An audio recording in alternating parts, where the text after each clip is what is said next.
9 years ago today, we met in probably the coldest day I've ever been in my life in Iowa, as you and I were making phone calls and whipping up votes for Republicans in Iowa. My wife, Bridget, who's here, got a chance to meet you. And we left Iowa saying, that person's really going to go far. And here we are 9 years later. You've been an amazing governor, amazing congresswoman, and now you're going to make an even better Secretary of the Department of Homeland Security. So I think sometimes in D.C. we tend to complicate things. There is a current Secretary of Homeland Security. So why don't we take this opportunity to do a little job review and compare and contrast him to you. So just if you don't mind, I'll ask you some questions and you can give me an answer.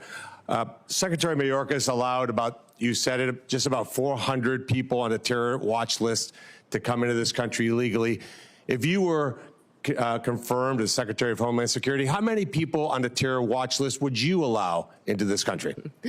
Well, Senator, we would work every single day until we had that number was zero. And if you look at the previous Trump administration over his entire 4 years, in comparison to Joe Biden's number, President Trump, it was 11 that were then removed from the country and face consequences. When you look at the 382 that Joe Biden has let in and the policies continue, is shocking and needs to be changed immediately.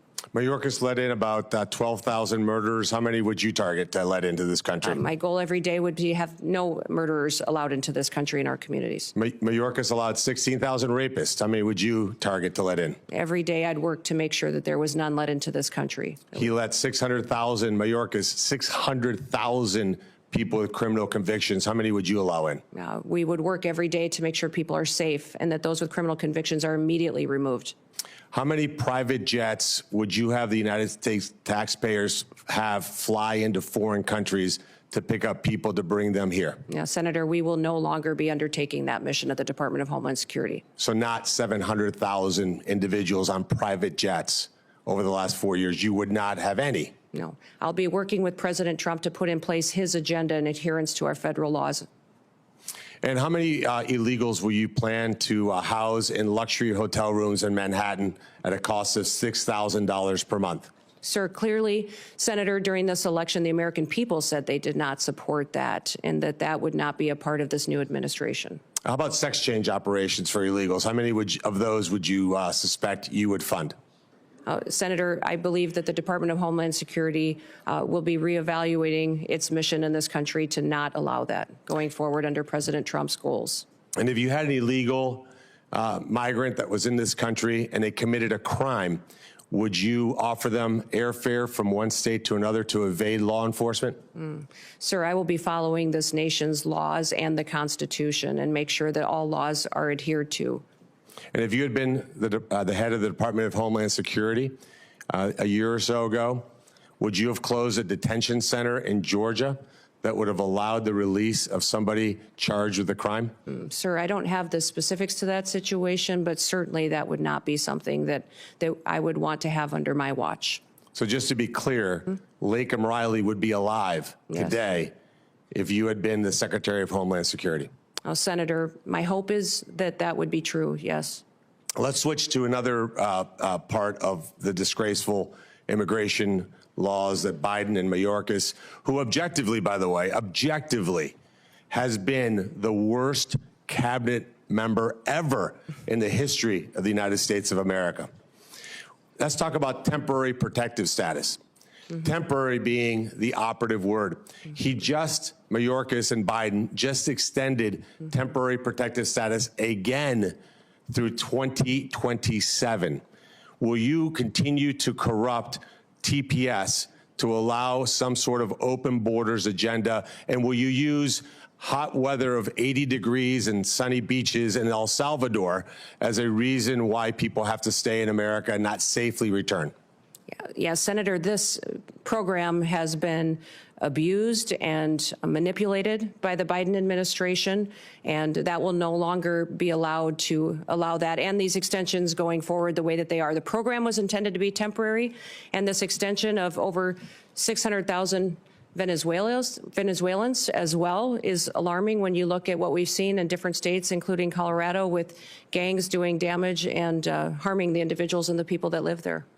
And in terms of our border, like the physical border, I've been there many times, you've been there many times. Who should be in charge? Who should have operational control of our border? The United States government or the Mexican drug cartels? Oh, Senator, the United States needs to control our borders and secure them. So if this were a job interview in the private sector, and you had somebody like Alejandro Mayorkas in charge, and we had the opportunity to upgrade to you, this would be the greatest upgrade in history of the United States of America. But I'm going to end my time with a startling statistic and actually a challenge to the Democrat Party. When Mayorkas was confirmed, every single Democrat voted to confirm him. And 6 Republicans joined all 50 Democrats in that confirmation. If we get to the vote, and hopefully, Chairman, we could do that Monday, because we cannot wait one single day without you being in charge of that department. We should have 100%, 100 senators vote for your confirmation. This will be the litmus test, in my mind, as to whether we have a Democrat Party that's actually serious about doing bipartisan things like securing this country and protecting our citizens. Any Democrat that voted for Mayorkas that does not vote for you should be in front of their voters and removed from office. Thank you for serving, Brian. Thank you for being here, for putting up with the nonsense that you guys have had to put up with over the years. You are going to make an amazing Secretary of Homeland Security. Thank you for being here. Thank you, Senator. From breaking news, detailed analysis, in-depth interviews, and explainers, follow the Times of India. Subscribe to our YouTube channel. Don't forget to like our videos and hit the bell icon to stay updated with the latest.